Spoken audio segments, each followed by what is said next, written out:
Microsoft's first home console was an 8-pound beast with controllers big enough for Andre the Giant to use, and it happened to be one of my favorite home consoles ever. I am the Game Collector, and this is Second Opinion Games, and today I count down my top 10 original Xbox games.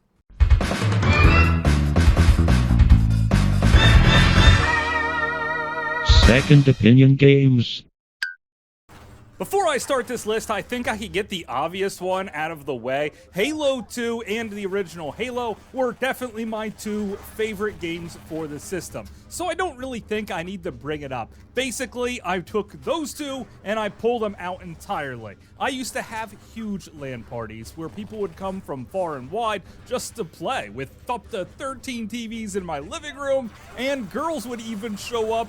Yes, it is true, the parties were off the hook, and if you were at one, well, then you probably loved every second of it as much as I have myself. So, Halo 1 and 2 are clearly everyone's number one, or pretty much everyone who's played the Xbox. With that being said, here is my top 10. Number 10, Panzer Dragoon Orta, one of the very best looking original Xbox games, and the disc still works in your Xbox One Series X to this very day. Matter of fact, when you put it in that console, it cleans up the graphics just a little bit. This recording was done on an original Xbox, and I can say it's beautiful. Most people think it looks like an Xbox 360 game, and I completely was stunned when I first started playing. You could play as 3 different dragons shoved all into one because he morphs at your command. The big, heavy, slow guy that could just deal out lots of punishment, another medium-sized one that is a bit faster, and the one that's just super agile with the girl shooting her laser blaster. That's the one I really prefer, and I think you could plow through the entire game without morphing whatsoever with just this dragon type, and that's how I usually play through the game. And it even has some of the very best unlockables ever, because at the time I never even played a Sega Saturn, and it has the entire first game in this series on this disc after you play through and beat the game, which of course you're definitely going to want to do. Number 9, SpiderMan the Movie the Game. This was based off of the Tobey Maguire first Spider-Man movie game, and it's completely forgotten about by pretty much everybody except for me. Playing it on the original Xbox was a unique experience because a lot of my friends either played through it on the PlayStation 2 or the Nintendo GameCube, and then when I started talking to them about the game, I found out that there's levels in the Xbox version that aren't in the other versions of the game. And when you beat the game, you unlock the Green Goblin to play as Harry Osborn in his own storyline. Also, the cheat codes and unlockables here are completely off the hook. Currently, they would call this DLC and upcharge you a fortune for it, but back then, this was just all part of one of the best packages in video games, and I think everyone should go back and play it. It's aged kind of janky. I love it. Number 8, Psyops. What I first thought was a relatively generic third-person shooter, and then the game threw a heck of a twist at me. Like mind control powers, the ability to do remote seeing, and also the ability to pick everyone up and smack them against a wall until they're dead. I just love doing this. You could pick up crates, you could pick up explodable barrels, which happen to be everywhere. What type of testing lab just has explodable barrels everywhere that can be easily shot? This is a clear OSHA violation. This has got to be one of the best guilty pleasures ever. I don't know why they haven't made more games in this series, because I think it just plays out great. Heck, if they could just make a Metal Gear Solid game with this entire premise, I'm on board completely. Just take my money now. It'd feel like a money printing machine. Psychic powers are awesome, and this game makes you feel like a psychic stunt. Number 7, Shenmue 2. You know how video games are basically an escape from reality? Well, how about playing as if it was reality in a video game? Because the whole world here is completely alive. You could walk up and talk to almost everyone. And when I say talk, I mean ask them really dumb questions, which you're gonna hear an awful lot while playing this game. Ryu is new to town, and so are you, which means you don't know how to get around anywhere. You also don't know who to trust. Basically, you can trust absolutely no one. Girls come out of nowhere on their motorcycles and try to run you down just to tell you that you're gonna get robbed, and then when you get robbed, you're supposed to trust this girl? This makes no sense, but I love it. Also, you can visit the arcade. You could spend hours just dawdling around trying to collect all the different trinkets or buy food or even get in the street fights.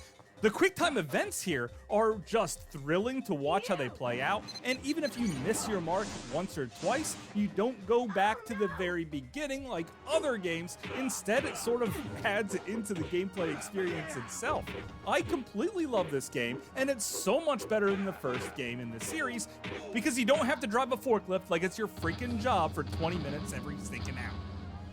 Number 6, Hitman II, my dream video game that I never knew that I wanted until I played it.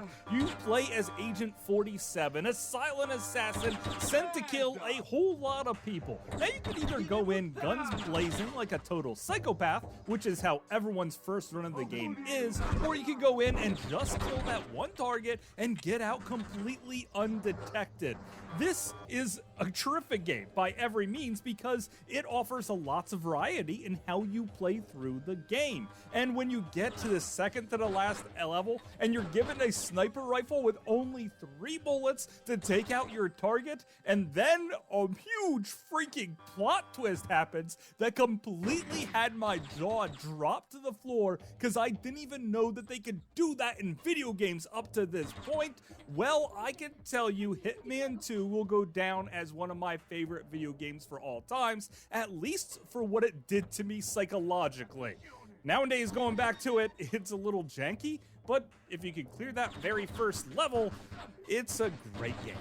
Number 5, Crimson Skies, A High Road to Revenge. This is Xbox Live's second most played game on the Xbox Live service, at least on the original Xbox. Obviously, Halo 2 has the all-time record, and a lot of people just went on and played the multiplayer experience and got into some killer dogfights. However, if you play the single-player missions, well then you'll find that the story here is incredible. It's sort of like a steampunk thing. You have your own Zeppelin, you could upgrade your airplanes, and you will collect quite a few of them as your adventure progresses, and you will get into all types of trouble because your character is kind of a bad guy, but a heck of a lot of fun to play as. He is the ultimate cool dude, and I absolutely love him, and you root for him every step of the way. And the game would be nothing if the controls were bad, which they're not. They are perfect and spot on. Again, we definitely should have saw a sequel to this game long before now. Maybe with Nolan North doing the voice acting this time around. Yeah, I'd buy that for $1. Number 4, Metal Gear Solid 2 Subsistence. It was a PlayStation 2 exclusive, and when it finally broke out of a PlayStation console and came to the original Xbox, I could not wait any longer. I almost broke down several times and bought it for the PlayStation 2, but I figured the Xbox would have a clear advantage, and they took advantage of the extra hardware, basically in the form of lots of different submissions that you could play through, and they get ridiculous. I recommend playing through them after you complete the game itself. You'll be shocked to see how many they crammed in this game. Now, the actual storyline here is a bit of a tease. You start off as Solid Snake, and then you switch to this Raiden fellow that I'm not even going to play the game long enough to make it to because I kind of hate him. I'd rather play through the entire game as Solid Snake, but that's an argument for another day, and one had by like everyone who has ever played this game. It's probably why it's the black sheep of the family, but if you're ever going to play it on the original Xbox because that definitely has the best version of it. Number 3, Psychonauts. When I first heard about this game, people were praising it up and down, and I couldn't wrap my head around it because I was just hearing their words. This is something you actually have to experience before you realize that this is clearly something that was made by a madman.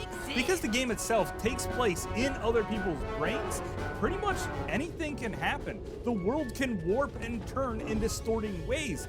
If you enter an airplane on the ground, you can just stay there for 2 seconds, turn around, and jump out of it and be super high up in the air.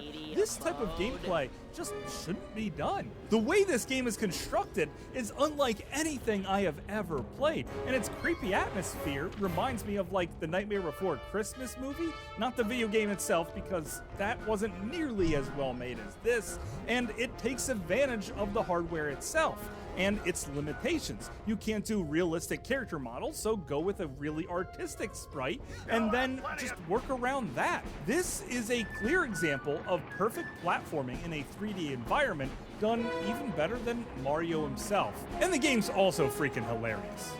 Number 2, SSX Tricky. I was never a huge fan of snowboarding video games, at least not until this game. With its over-the-top trick system, which as you build your boost, you can increase your speed, which gives you higher jumps, which gives you more trick time in the air. And because of the very complicated OG Xbox setup, it means you have a crap ton of possibilities for your tricks. For those of you that have played it on the GameCube, well, just stop, because the controller can't do what the OG Xbox controller could, and the PlayStation 2 version skips some frames and doesn't really perform quite like how it should in general. No, the OG Xbox is where you have to go for the power, and the power is needed in this game. On top of it, the soundtrack with it screaming the Run DMC song Tricky every single time you do a mega trick, and then when you do all the mega tricks and get that boost meter completely full for the rest of your run, you feel like a total stud. If you're just starting off and trying to play this game, focus on just your trick meter first, and then everything else will come naturally. Now, I personally don't endorse going outside and playing in the snow ever, so I think this is a very good substitute to that. And no one ever broke their arm by snowboarding in a video game. Come on, guys. Number 1, Max Payne 2, The Fall of Max Payne. If you love ragdoll physics as much as I do, and you probably love shooting everyone with every weapon you could get your hands on, Max Payne 2 does not disappoint. Also, it has one of the best storylines in any video game ever. The grimoire comic book art style really sells it for me. The narration is perfect, and all of the characters here are really cool. The final showdown against the Russians is just icing on the cake of what is a masterpiece of storytelling. And sometimes you don't always play as Max Payne himself. Sometimes you could be a sniper on top of a roof trying to give you a little bit of cover fire. That's just a little taste of what you have to experience with this one. And if you never gave it a try, you're missing out on one of the best original Xbox games ever made. But of course, that's just my opinion. Thanks for watching.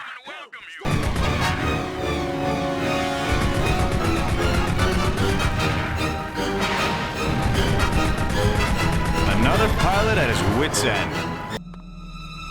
Hold it right there, son! Now just what in the Sam Hill do you think you're doing in there? I was just looking for a way out. Oh, sorry about that. Didn't think you'd get to the end so fast. Fight!